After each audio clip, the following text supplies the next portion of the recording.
I'm Jenny Gillam. I'm from Sanderson High School in Wake County, and I teach high school ESL. And I've used LinguaFolio for about 2 years with my different levels of students, and I've made a little flyer, I guess is the way to put it, of just some tips, things that I've learned through using it, and it will be available on the wiki. The biggest thing that I noticed was the parent buy-in has to be there.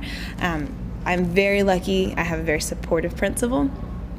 And we had a parent night, and he went and picked everybody up in their neighborhood and drove them back in the activity bus. And they got to spend the evening at the school, and the kids were able to really show their parents what they're doing and show them the room. And we had the computers in the media center, and they were able to go online and show their parents what they were doing and pull out their portfolios and do that in the home language.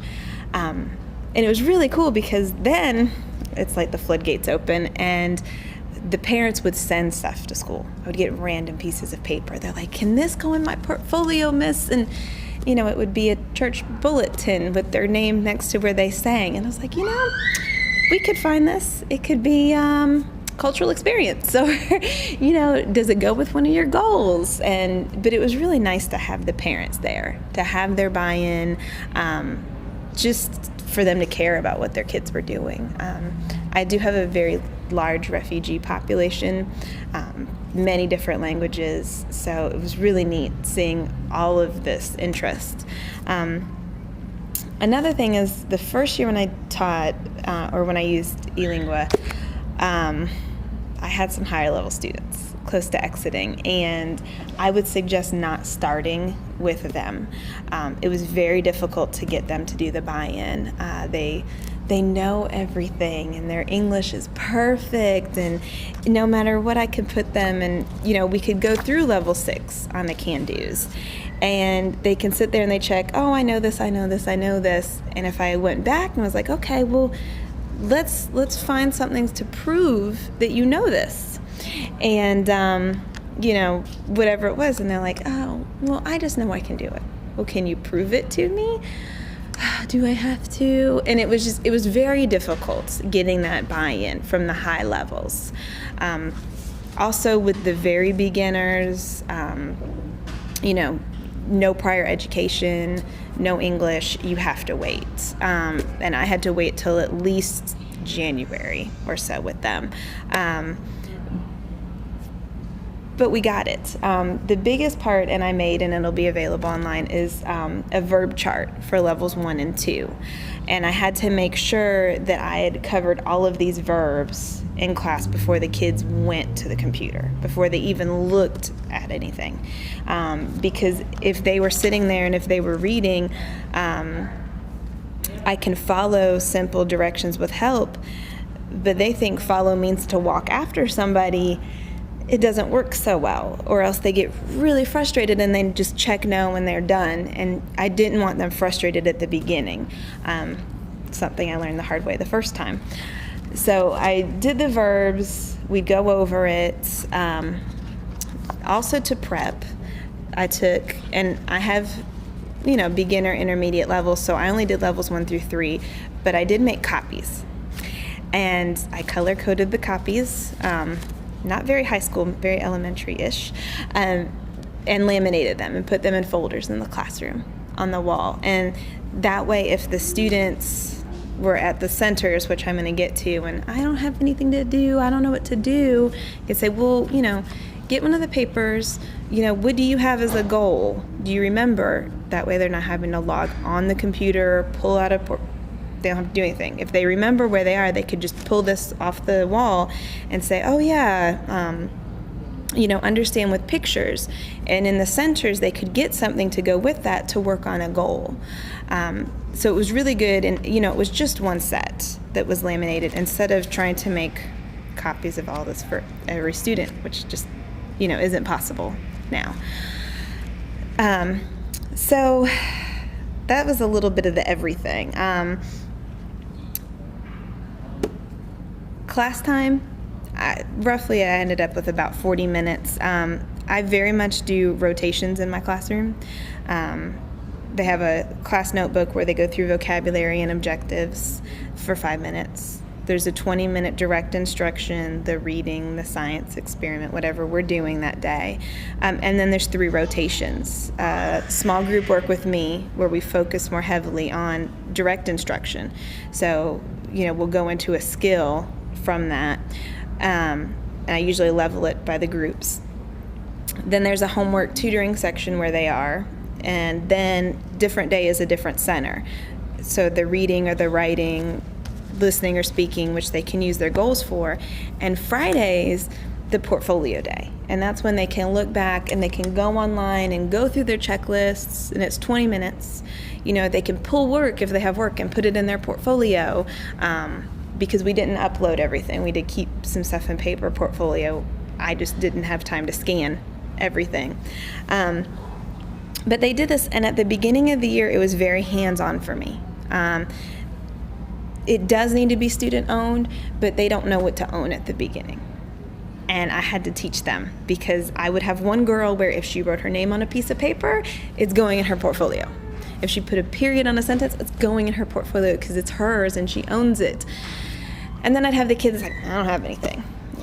I don't need to do this, and just want to sit there for 20 minutes. So I would have to, work with them and say, how about this? This looks good. You could put it in under this, and look at this right here, or why do you put this in there? Are you sure? And, we would go back and forth, and it was time consuming on my part, and it took a lot. But by the end of the year, they were on their own. They knew what to do. Fridays, that 20 minutes, they could pull and they could go on the computer, and they did what they needed to do. And it really helped. So I guess it's more of, it needs to be theirs and they need to own it, but you have to teach them how to own it, is the best way to do it. There were a couple lessons that I found out worked the best and that would lead me to putting them in their portfolio. And I put them on the bottom. But I record interviews with them 3 times a year. And it's the exact same interview, exact same questions. And at the end of the year for their final exam, they go back and they have to listen to all 3 interviews. And they hear how they've changed throughout the year. And then for the writing part of their exam, they have to write what that difference was. And they all did a great job. They were embarrassed beyond belief to hear themselves. But it worked, and that was something that they wanted to do because they could prove they met some goals. And the same thing with a picture narration. I'd give them the same picture 3 times a year, and they'd have to write out what they see. And for the very beginners, they might write the word cloud the first time. And the second time, they might have a sentence. And then by the end of the year, I would get maybe a sentence, or one girl did a paragraph. But for all of them, they wanted to keep that because that showed that they grew, and they didn't realize it. So we have some really great things, and I guess I wouldn't worry, and I got very concerned, like it's going to take so much time, and it's going to be so much work, and it's going to be so hard, and it was my first year, I'm not going to lie, I did run into problems because I think I was trying to get it to the wrong kids, and I was trying to force it. And now I just try to let it just naturally, organically flow in. And if the kids notice something, or, if they have time, then we pull it. And we spend, there's 20 minutes, roughly. And, if it works, and if they own it, then they start doing it on their own. And I didn't have to force it anymore. And that was the good part. And they were excited, like, oh, look what I can do, and I can make differences. And I've always done goals, so it was really nice to see them do these goals. And they're like, look, I made a goal, I did it. And everything's very I can, just like the can-dos. My objective every day is students can whatever the students can do. And the students, when they write their goals, one girl said, I can write a letter to my teachers. And that was her goal for the year. She wanted to write a letter to her teachers by herself. And at the end of the year, she did it. She's like, I made my goal. And she was so excited. And I think from going through all the goals and looking at goals and goals and goals and seeing it almost as too much, that they really finally realized how great it is. And we could celebrate that. And, each student's different. The quiet ones maybe are just like, oh, I made one. and you're just like, oh, that's great, because you know they don't want a big deal. But some of the kids are like, look, I did this, and you want to like shout and scream and get everybody excited because they did it. And that, that's your teaching style. That's, that goes into teaching. But you can make it work. You can make it fit. And the kids want to show. They really want to show what they've learned when they're learning another language. They want to show what they own and what is theirs and how great they're doing. And I even have videos that they took, and they practiced, and they wrote, and they wrote, and they recorded, and they re-recorded, and they recorded again, and they hated how they looked, so they recorded again, but for the brand new teachers. And they use their year of learning English to record these videos for the brand new teacher, saying, you know what, if you have me, or if you have someone like me, this is what we need you to do. And we have this great 5-minute video now that I'll have to show my new teachers. And I think my principal wants all of the teachers to see it, just to see how special these kids are and how much they learn. And it makes you proud of them. I love them. And I want to be smart again, in my country. Okay. My name is Sajjad Ahmad, and I came to USA in November 16, 2011. Don't speak fast English. Student. In class, when teacher give us work to do, what I know I'll finish. But if I don't know, I'm scared to ask teacher about that questions because I think other students will make fun of me. That's why I never ask questions to other teacher except ESL teacher. Yes. Something that I want you to know is that when you're talking to me, just make sure that I really understand whatever you say, because my talking skills and my listening skills is really different. I talk like I can understand whatever you say, but I really don't understand whatever you say. I speak Swahili and a little English, and I don't know if I'm smart or not, and I can like the teacher to speak slow so I can understand. My name is Wando. Hi, my name is Umem.